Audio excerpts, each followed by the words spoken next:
السلام علیکم دوستو۔ بستر مرگ پر نپولین نے اپنے ڈاکٹر کو وصیت کی کہ موت کے بعد میرا دل ایک شیشے میں محفوظ کر کے میری بیوی کے پاس لے جانا۔ جب یہ ڈاکٹر ملکہ کے پاس پہنچا تو اسے ایک کانے عہدیدار کے ساتھ ملوث گناہ پایا۔ ملکہ نے ڈاکٹر کی زبانی نپولین کا پیغام سنا اور نہایت ہی حقارت سے جواب دیا، میں نے اس شخص کی محبت کبھی اپنے دل میں محسوس نہیں کی، اگرچہ میں ہمیشہ یہ یاد رکھنے پر مجبور ہوں کہ وہ میرے بیٹے کا باپ ہے۔ یہ واقعہ یورپ کے عظیم ترین سپہ سالار کہلائے جانے والے نپولین کا ہے، جس کے وجود سے تمام دنیا لرزہ بر اندام رہتی تھی۔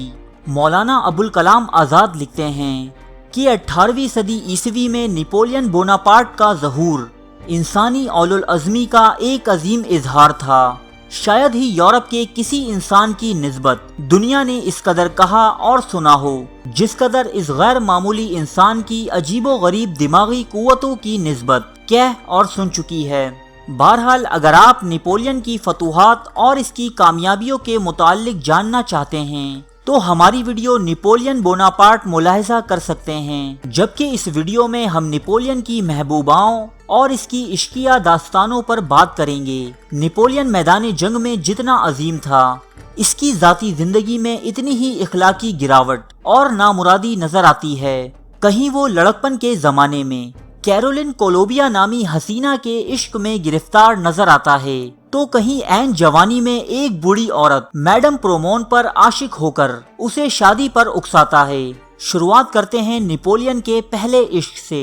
یہ وہ دور تھا کہ جب نپولین کے پاس پھوٹی کوڑی نہ ہوا کرتی اور وہ پیرس کی سڑکوں پر پھٹے پرانے لباس میں پھرا کرتا۔ نہ تو وہ دولت مند تھا اور نہ ہی حسین و خوبصورت۔ انہی دنوں اسے ایک لڑکی کیرولین کولمبیا سے عشق ہوا۔ یہ دونوں چند ہی دن ایک ساتھ رہے، لیکن پھر نپولین کی غربت و مفلسی اس محبت کے آڑے آئی اور اس تعلق کا اختتام ہوا۔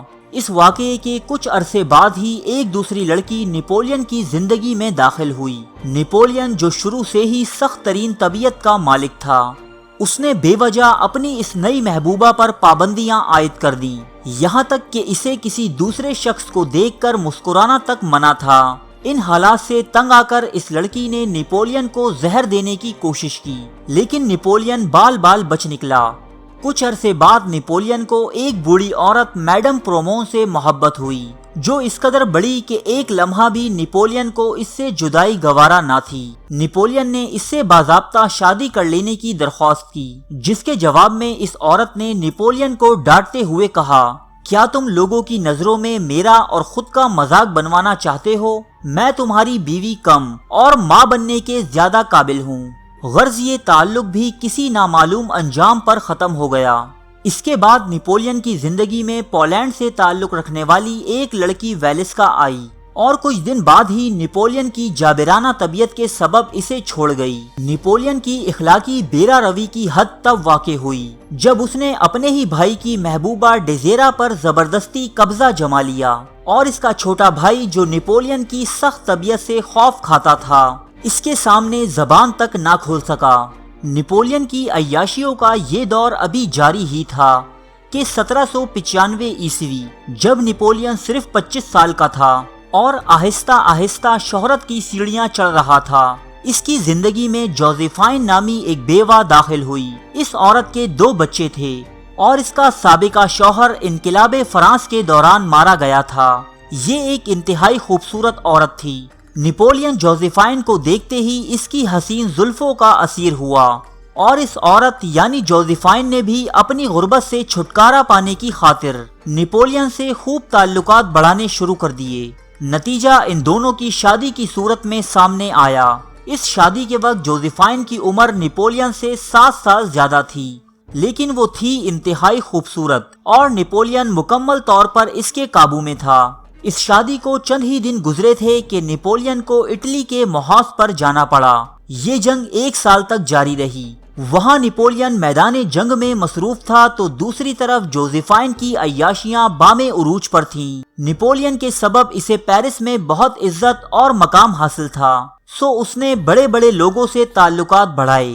جب یہ خبریں نیپولین تک پہنچیں تو اس نے جوزیفائن کو اٹلی کے شہر میلان طلب کر لیا۔ جوزیفائن اپنے شوہر کے حکم پر جنگی پڑاؤ میں تو آ گئی، لیکن یہاں بھی اس کی آوارہ طبیعت کو چین نہ ملا۔ یہاں جوزیفائن نے فوج کے ایک کم رتبہ لیکن جوان اور خوبصورت افسر سے ناجائز تعلقات استوار کر لیے۔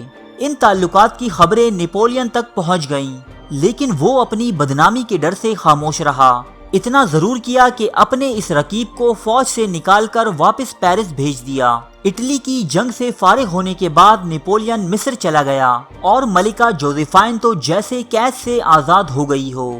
اس کی بے اعتدالیوں اور عیاشیوں کی کوئی انتہا نہ رہی، یہاں تک کہ وہ لاکھوں فرانک کے قرضے میں ڈوب گئی۔ نیپولین نے مصر سے واپسی پر اس کا 20 لاکھ فرانک پر مشتمل قرضہ تو ادا کر دیا، لیکن اب جوزیفائن نیپولین کے دل میں اپنی جگہ کھو چکی تھی، چنانچہ نیپولین نے اسے طلاق دے دی۔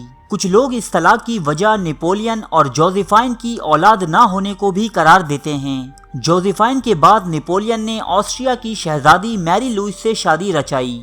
یہ شہزادی جتنی خوبصورت تھی اتنی ہی زیادہ مغرور بھی۔ نیپولین کی فتوحات اور کارنامے اس کے سامنے کوئی حیثیت نہ رکھتے تھے۔ اپنی حسین و جمیل بیوی کی بے رخی کا شکار نیپولین اب میڈم میتھیس نامی ایک اٹالین حسینہ کے عشق میں مبتلا ہوا۔ نیپولین اسے بھی میدان جنگ سے محبت بھرے خطوط لکھا کرتا۔ میری لوئس سے نیپولین کو ایک بیٹا تو ہوا، جسے اسی دن شاہ روما بنا دیا گیا، لیکن یہ شادی کبھی کامیاب نہ ہو سکی۔ اس کا کچھ سبب گردش حالات بھی تھے۔ نیپولین کا روس پر حملہ بری طرح ناکام رہا۔ بعد ازاں اتحادی افواج اس پر ٹوٹ پڑیں اور اسے ایلبا نامی ایک جزیرے میں منتقل کر دیا گیا۔ تب ایک بیوی کی حیثیت سے میری لوئس نے نیپولین کا ساتھ دینے کے بجائے اپنے باپ کے پاس رہنا زیادہ مناسب سمجھا۔ نیپولین نے اس دوران اپنی بیوی میری لوئس کو بہت سے خطوط لکھے، لیکن اس نے ان کا جواب دینے کے بجائے الٹا اتحادی افواج کو نیپولین کی مخبری کرنا شروع کر دی، کیونکہ وہ دوبارہ نیپولین کی زندگی کا حصہ نہیں بننا چاہتی تھی۔ نیپولین کی زندگی میں آنے والی اس آخری عورت اور اس کی دوسری بیوی میری لوئس نے مرتے دم تک نیپولین سے اس کے بیٹے کو ملنے نہ دیا اور نہ کبھی خود ملنے آئی۔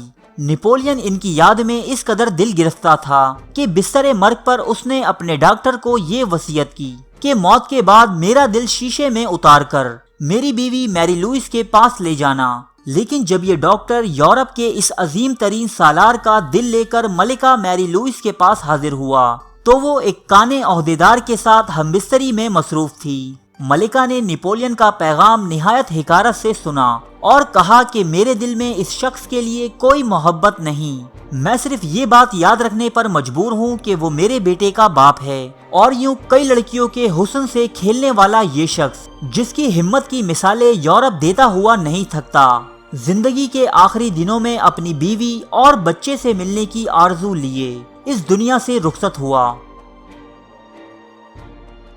ارے فرینڈز، ایک منٹ، آپ ایسے ہی جا رہے ہیں؟ اتنی محنت سے ویڈیو بنائی ہے، ایک لائک تو بنتا ہے نا؟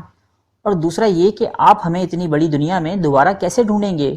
تو اس کا حل یہ ہے کہ آپ ہمارے چینل کو سبسکرائب کر لیجئے اور اس بیل کے آئیکن کو کلک کر دیجئے۔ اس طرح ہمارے آنے والی تمام ویڈیوز آپ تک پہنچتی رہیں گی۔ ارے ڈریے مت، یہ بالکل فری ہے۔